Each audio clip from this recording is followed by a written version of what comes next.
पुराणों के अनुसार नंदी असल में शिलाद ऋषि के पुत्र थे और शिलाद ऋषि थे ब्रह्मचारी। दरअसल हुआ यूं कि ब्रह्मचारी व्रत का पालन करते करते शिलाद ऋषि के मन एक भय बैठ गया। भय था कि बिना संतान उनकी मृत्यु के बाद उनका वंश समाप्त हो जाएगा। इसलिए उन्होंने अपने वंश को आगे बढ़ाने के लिए एक बच्चा गोद लेने का मन बनाया। मन तो ऋषि शिलाद ने बना लिया, लेकिन दुविधा यह थी कि ऋषि ऐसे बालक को गोद लेना चाहते थे जिस पर भगवान शिव की असीम कृपा हो। अब ऐसा बालक ढूंढने से भी मिलना मुश्किल था, तो ऋषि भगवान की घोर तपस्या में लीन हो गए। लंबे समय तक तप करने के बाद भी उन्हें इसका कोई भी फल प्राप्त नहीं हुआ। ऐसे में ऋषि शिलाद ने अपनी तपस्या को और भी कठोर कर दिया। काफी समय के कठोर तप के बाद आखिर भगवान शिव प्रसन्न हुए और उन्होंने ऋषि शिलाद को दर्शन दिए। भगवान शिव ने शिलाद ऋषि से कहा, मांगो, क्या वर मांगना चाहते हो? ऋषि शिलाद ने अपनी कामना भगवान शिव से जाहिर की। भगवान शिव ने शिलाद को पुत्र का आशीर्वाद दिया और वहां से चले गए।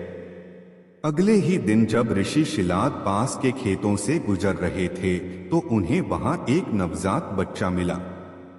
बच्चे का मुख बेहद ही मनमोहक और लुभावना था। ऋषि बच्चे को देख बहुत खुश हुए और यह सोचकर इधर उधर देखने लगे कि इतने प्यारे बच्चे को इस हाल में यहाँ छोड़कर कौन चला गया। तभी भगवान शिव की आवाज आई और उन्होंने कहा, शिलाद यही है तुम्हारा पुत्र। अब तो ऋषि शिलाद की प्रसन्नता का कोई ठिकाना ही नहीं था। वह उसे अपने साथ अपने घर ले आए और उसका लालन पालन करने लगे। देखते देखते नंदी बड़ा हो गया। एक दिन ऋषि शिलाद के घर दो सन्यासी आए। ऋषि शिलाद की आज्ञा से नंदी ने दोनों सन्यासियों का खूब आदर सत्कार किया, उन्हें भोजन कराया। ऋषि शिलाद के घर मिले इस सेवा भाव से दोनों सन्यासी अत्यधिक प्रसन्न हुए। उन्होंने ऋषि शिलाद को दीर्घ आयु का आशीर्वाद दिया, लेकिन नंदी जिसने उनकी इतनी मन से सेवा की थी उसके लिए एक शब्द भी नहीं कहा। सन्यासियों द्वारा ऐसा किए जाने पर ऋषि शिलाद को आश्चर्य हुआ।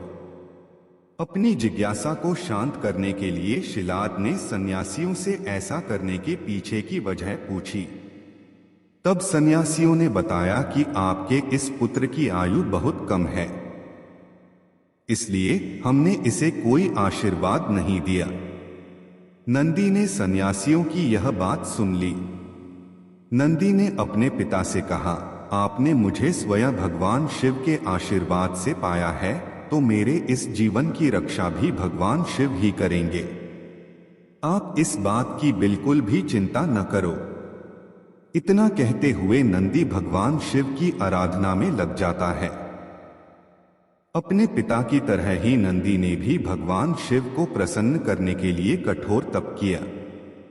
फलस्वरूप भगवान शिव प्रसन्न हुए और नंदी को बैल का मुख देकर अपना सबसे प्रिय और वाहक बनाया।